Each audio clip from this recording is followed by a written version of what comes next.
Hello and welcome to The Top Story, a podcast with the headlines of the day from our correspondents around the world. I'm Tian Yu.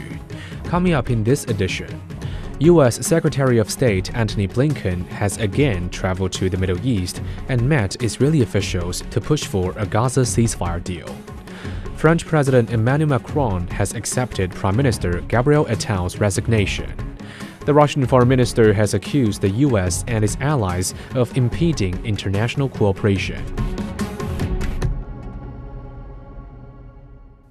We begin with the latest developments in Gaza. U.S. Secretary of State Antony Blinken has met Israeli officials to push for a Gaza ceasefire deal. His visit comes amid rising tensions in Gaza and along the Israel-Lebanon border. Gaza health authorities reported dozens of casualties in recent Israeli airstrikes. Loud explosions were also heard in northern Israel as rockets fired from Lebanon were intercepted. Hezbollah claimed it was a retaliatory move after 5 people, including 3 children, were killed in separate Israeli strikes. Sarah Coates reports from northern Israel. Very direct message from Antony Blinken to Israel's Strategic Affairs Minister Ron Dermer and also the National Security Advisor Zahi Hanegbi. Now, Blinken said to these 2 very senior ministers that the US has serious concerns about recent civilian casualties in Gaza. He said they remain unacceptably high. Now, this, of course, follows this real number of Israeli attacks in the Gaza Strip over these last few days. The one that really drew the most criticism, international condemnation, was this strike on Saturday in the Al-Mawasi area, which has been designated as a humanitarian zone. Now, that strike was actually targeting a senior Hamas figure, Mohammed Daif. It is still unclear whether Daif actually did in fact survive this targeted strike, but certainly a lot of concern, as we've heard there from Antony Blinken, the US's top diplomat. And this meeting comes just ahead of Netanyahu, the Israeli Prime Minister, jetting out to Washington himself ahead of that congressional address on the 24th of this month. If we look just this way, the Lebanon border is about 5 or so kilometres away. There have just been some strikes, a direct hit actually on the northern town of Kiryat Shimona. So this is certainly an area on edge, an area that is largely evacuated. Some 60,000 Israeli residents have been forced to stay away from their homes. This area where we are standing right now, Rosh Pina, people are allowed to be here. But as I mentioned, once again, very tense, very concerning. That was Sarah Coates in Israel. Turning to Europe, French President Emmanuel Macron has accepted Prime Minister Gabriel Attal's resignation. But Attal's government will continue to serve in a caretaker capacity to maintain political stability until a successor is named. French politics has been in gridlock since an inconclusive snap election earlier this month. Parties in the National Assembly are still in talks to form a governing coalition. Ross Cullen explains. What's happening indeed since the election, the second round, that decisive runoff on the 7th of July, we are no closer to having a coalition government or a majority government in place here in France. The Prime Minister resigned in the wake of the runoff results on the 7th of July, but Gabriel Attal is not going anywhere. He will be staying in post as Prime Minister despite having resigned, because he needs to stay there for a stability government, for a caretaker government, at least through the Olympics until the middle of August. That also gives more parties more time to try to see if they can work out a way forward for a coalition government. So the ministers will be resigning, but then will be reappointed into a caretaker government immediately, staying in place. Ministers like Bruno Le Maire, the French finance minister, to try to give that semblance of stability, certainly, because we are just a week away now from when the eyes of the world will be turning to France for the Olympics, and the government do not want the eyes of the world to be turning to a France where there is political instability. In all likelihood, Emmanuel Macron would be appointing a left-wing prime minister. They're the biggest bloc in Parliament. It would mean, however, power sharing between the centrist Emmanuel Macron and this new left-wing premier, whoever she or he may be. So we do know there is so much going on, but in terms of the projection of a new coalition government or a majority government, at least now we do know there will be several further weeks of space for these discussions to take place. That was Ross Cullen on the deadlock in French politics. To the United Nations, the Russian foreign minister has accused the United States and its allies of impeding international cooperation. Sergei Lavrov made the remarks on Tuesday as he addressed a high-level United Nations Security Council meeting. While some questioned Russia's intentions, other member states have echoed Lavrov's comments. Jody Jacobs has the story from the UN headquarters in New York. Tuesday's Security Council meeting was one of Russia's signature events as it holds the rotating presidency of the Security Council for the month of July. The meeting, chaired by Russia's Foreign Minister Sergei Lavrov, was themed multilateral cooperation in the interest of a more just, democratic and sustainable world order.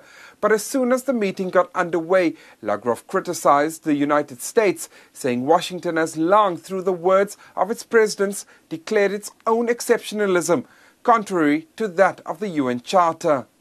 The actions of the United States and their allies are impeding international cooperation and the building of a more just world.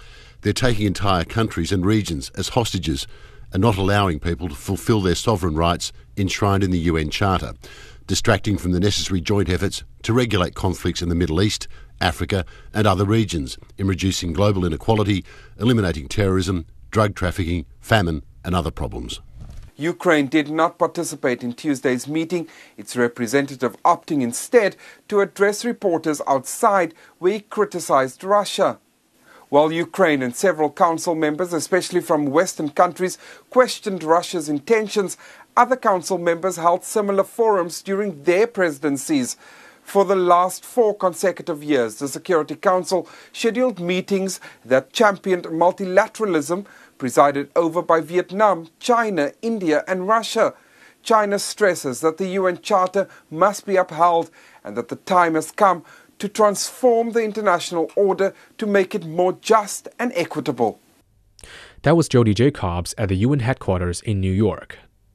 In Africa, in Kenya, at least 1 person is dead and dozens more injured, including a journalist who sustained gunshot wounds as demonstrators took to the streets in ongoing anti-government protests. Several people have been detained across the country in a police crackdown.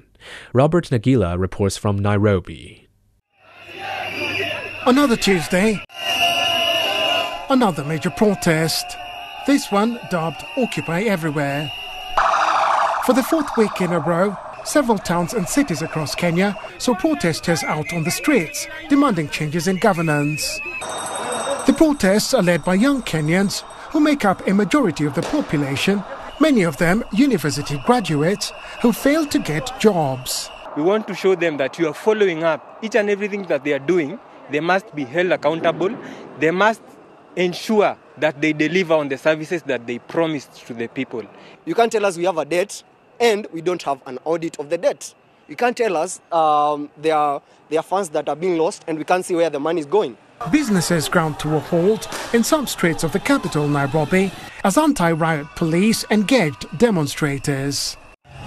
The demos, known as the Gen Z protests because of the age group of a majority of the demonstrators, began on June 15th following an attempt by the government to raise taxes through a finance bill.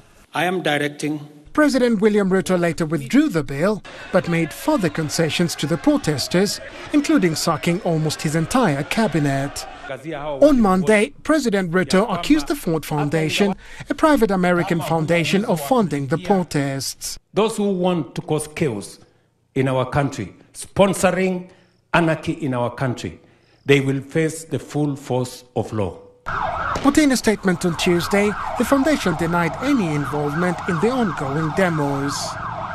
At least 50 people have been killed, over 400 injured, and 59 others abducted or missing since the protests began, according to the state-funded Kenya National Commission for Human Rights. That was Robert Nagila reporting from Nairobi.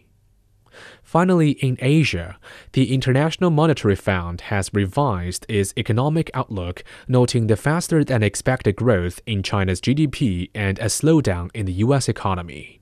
In its latest assessment, the Chinese economy is to expand 5% this year, up from the previous projection of 4.6%. The IMF also adds that Asia's emerging market economies, including China, remain the main engines for global economic growth. Here's James Bellman with a detailed analysis from IMF chief economist Pierre-Olivier Gouranshaw. The IMF projects that China's economy will now grow at a faster rate than previously expected, up nearly a half percentage point to 5% in 2024, according to the International Monetary Fund's World Economic Outlook update for July. This revision was in part based on stronger consumption numbers in the first quarter of the year, stronger exports also. The IMF credits in part Chinese government programs to upgrade commercial equipment and provide opportunities for consumers to trade in used goods like household appliances. Meanwhile, the U.S. economy is now expected to grow at 2.6% in 2024, down from earlier projections of 2.7%.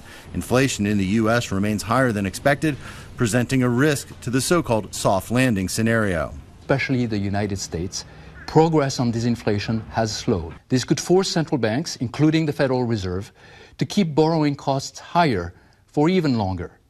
That would put overall growth at risk. The U.S. economy has helped drive global growth coming out of the COVID-19 pandemic. A slowing U.S. economy could create a drag on global growth, according to the fund.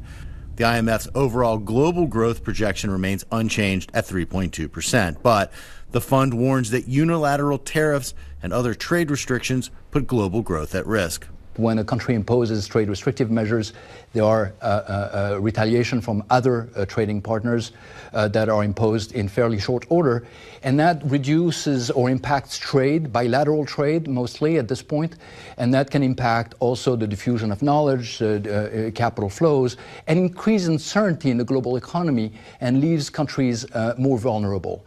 Instead, the IMF calls for, quote, constructive multilateral cooperation. That was James Bellman on the IMF's optimism about the Chinese economy. Recapping today's headlines. U.S. Secretary of State Antony Blinken has again traveled to the Middle East and met Israeli officials to push for a Gaza ceasefire deal. French President Emmanuel Macron has accepted Prime Minister Gabriel Attal's resignation. The Russian foreign minister has accused the U.S. and its allies of impeding international cooperation. And that's it for this edition of The Top Story, a podcast that brings you world headlines every weekday. For more news in politics, business, sports, and culture, you can subscribe to The Beijing Hour, a one-hour podcast news magazine program. We welcome and appreciate all ratings and reviews. I'm Tian Yu. Thank you for listening.